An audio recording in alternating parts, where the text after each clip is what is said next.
اعوذ باللہ من الشیطان الرجیم بسم اللہ الرحمن الرحیم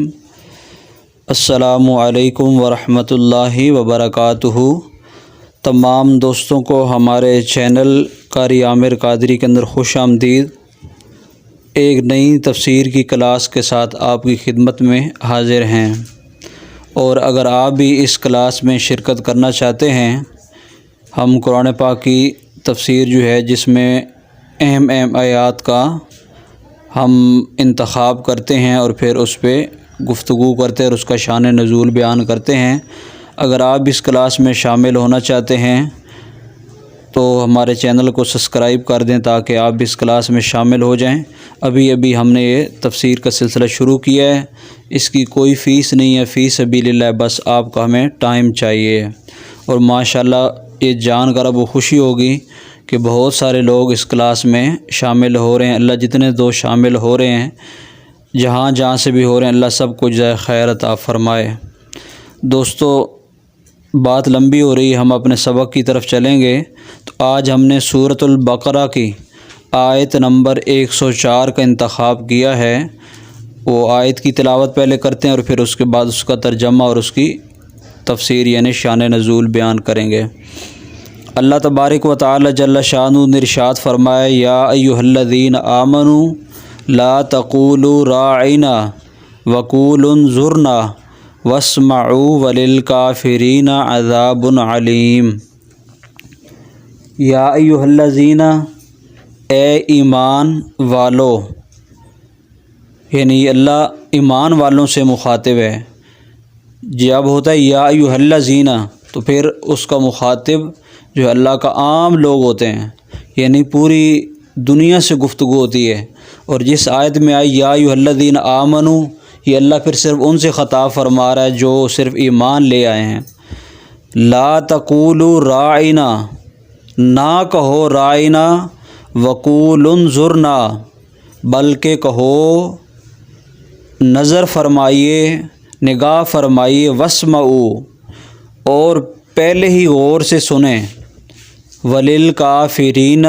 عذاب علیم، اور کافروں کے لیے دردناک عذاب ہے۔ اب یہ جو آیت ہے اس کا شان نزول کیا ہے؟ اب آیت کا شان نزول کا مطلب یہ ہوتا ہے پیارے بچوں کہ آیت کس وجہ سے نازل ہوئی، کس موقع پہ نازل ہوئی، اور نازل ہونے کی وجہ کیا تھی۔ تو اس آیت کی نازل ہونے کی وجہ یہ تھی کہ جس طرح کوئی استاد کسی کو پڑھاتا ہے، وہ کیا زمانہ تھا، وہ کیا وقت تھا کہ آپ صلی اللہ علیہ وسلم مدینہ شریف میں اور مکہ میں بیٹھ کر اپنے صحابہ کرام کو پڑھایا کرتے تھے، اور حضور نے فرمایا کہ مجھے معلم بنا کر بھیجا گیا ہے، یعنی مجھے استاد بنا کر بھیجا گیا، حضور صلی اللہ علیہ وسلم کی حدیث ہے۔ تو حضور صحابہ کرام کو جب واعظ فرماتے تھے، خطاب فرماتے تھے، کوئی بات سمجھاتے تھے، تو اگر کسی صحابی کو بات سمجھ نہ آتی، اور یہاں پر جو ہمارے اساتذہ کرام ہیں وہ مجھے آج یاد آ رہے ہیں کہ وہ جب ہمیں پڑھاتے تھے تو مجھے یاد ہے کہ وہ جب ایک دفعہ سمجھا دیتے سبق تو پوچھتے، بیٹا اگر کسی کو سمجھ نہیں آئی تو ہم آپ کو دوبارہ سمجھا دیتے ہیں۔ اگر کلاس میں کوئی ایک بچہ بھی کہہ دیتا کہ استاد جی مجھے یہ آپ کی بات سمجھ نہیں آئی، تو ہمارے استاد اتنے شفیق اور اتنے مہربان تھے کہ بغیر ماتھے پہ بل لائے اور بغیر غصہ کیے وہ فرماتے تھے چلو میں دوبارہ سمجھا دیتا ہوں۔ اور پھر اگر کسی کو دوبارہ سمجھ نہ آتی، دوبارہ سمجھا کر پھر پوچھتے، اگر بیٹا آپ کو پھر سمجھ نہیں آئی کسی کو تو وہ ہاتھ کھڑا کرے اور بتائے، میں پھر سمجھا دیتا ہوں۔ اور کئی دفعہ ایسا ہوا کہ 2 دفعہ سمجھانے پہ بھی کئی بچوں کو سمجھ نہیں آیا، تو جب شاگردوں نے اور ہم لوگوں نے استادوں سے عرض کی کہ استاد جی ہمیں بھی سمجھ نہیں آئی کچھ باتیں، تو استاد تیسری دفعہ بھی سمجھا دیتے، اور وہ غصہ بھی نہیں کرتے بلکہ وہ محبت سے ہمیں سمجھایا کرتے تھے۔ تو یہاں پر میں اپنے اساتذہ کرام کے لیے دعا گو ہوں کہ اللہ ان کی عمر دراز فرمائے، اور اللہ جو ہے ان کا سایہ ہمارے اوپر ہمیشہ قائم و دائم رکھے۔ اسی طرح ہمارے آقا صلی اللہ علیہ وسلم جو ہے وہ تو سب مہربانوں سے مہربان تھے۔ تو جب حضور پڑھاتے تو صحابہ کرام کو پڑھاتے، تو حضور پاک صلی اللہ علیہ وسلم جب پڑھاتے تو یقیناً اگر کسی کو کوئی بات سمجھ نہ آتی تو حضور کو کہتے راعنا، یعنی رعایت فرمائیے، ہمیں یہ بات سمجھ نہیں آئی، ہمیں یہ بات دوبارہ سمجھا دیجئے۔ اب یہ تو مسلمان ایسے جو صحابہ کرام تھے وہ کرتے تھے۔ اب کچھ یہودی جو ہے وہاں آ کر بیچ میں حضور کی بات کو سننے لگ گئے اور بیٹھ گئے، اور پھر وہ رائنا کہنا انہوں نے شروع کر دیا۔ تو جب رائنا کہا تو اب ایک صحابی تھے جن کا نام ہے معاذ رضی اللہ تعالیٰ عنہ، انہوں نے یہودیوں کی زبان کو پہچانتے تھے اور جانتے تھے کہ ان کی زبان میں جو رائنا ہے اس لفظ کا معنی ایک گالی ہے، اور وہ اس ارادے سے، اس نیت سے حضور کو رائنا کہتے تھے کہ ہم معاذ اللہ حضور کو گالی دے رہے ہیں۔ اب جو صحابہ کرام تھے ان کا ارادہ یہ ہوتا تھا کہ حضور ہمیں دوبارہ سمجھائی، ہمیں آپ کی بات سمجھ نہیں آئی، لیکن جو یہودی تھے ان کی جو نظریہ تھا، ان کی جو سوچ تھی معاذ اللہ وہ گال والی تھی، یعنی گالی دے رہے ہیں حضور کو۔ تو پھر جو وہ صحابی تھے حضرت معاذ، انہوں نے ان یہودیوں کو کہا کہ تم رائنا نہ کہا کرو۔ تو اب انہوں نے کیا کہا آگے سے؟ انہوں نے کہا کہ آپ کے باقی جو دوست ہیں، جو باقی صحابہ کرام ہیں، وہ بھی حضور سے کہتے ہیں رائنا، کہ ہمارے اوپر رعایت فرمائیں، ہمیں دوبارہ سمجھائیں۔ تو آپ ان پہ تو اعتراض نہیں کرتے۔ وہ اب یہ بات لے کر حضور کے پاس پہنچے اور حضور کو عرض کی کہ یا رسول اللہ صلی اللہ علیہ وسلم، یہ اس طرح جو یہودی ہیں ان کی زبان میں اس لفظ کا یہ مطلب ہے اور یہ اس نیت سے جو ہے یہ بات کرتے ہیں۔ تو جب حضور صلی اللہ علیہ وسلم کو تک یہ بات پہنچی تو پھر اللہ نے عرش پہ اپنے محبوب کی عزت کی حفاظت کرنے کے لیے ایک آیت اتار دی، اور مخاطب کسے کیا؟ وہ ایمان والوں کو کیا، اور فرمایا یا ایھا الذین آمنوا لا تقولوا رائنا، اے ایمان والو، اے صحابہ کرام، جس بات سے میرے محبوب کی عزت میں فرق آئے، تم تو اچھی نیت سے کہتے ہو، لیکن آج کے بعد جب میرے محبوب کو بلانا ہے، ان سے بات کرنی ہے، تو رائنا نہیں کہنا، بلکہ کیا کہنا ہے؟ وقول انظرنا، یا رسول اللہ ہم پہ نظر کریں، یعنی رائنا لفظ ہی نہیں بولنا اور کہنا وقول انظرنا، کہ یہ یا رسول ہم پہ نظر فرمائیں۔ جیسے کسی شاعر نے کہا ہے کہ کرم کی ایک نظر ہم پر خدارا یا رسول اللہ، کرم کی ایک نظر ہم پر خدارا یا رسول اللہ۔ تو یہ والا جو معاملہ ہے یہ ہو کہ حضور ہم پہ نظر فرمائیں، یعنی یہ جملہ ہی نہ کہیں جس میں کوئی غلط سوچ بھی کسی کے ذہن میں چلی جائے۔ اور پھر اللہ نے کہا واسمعوا،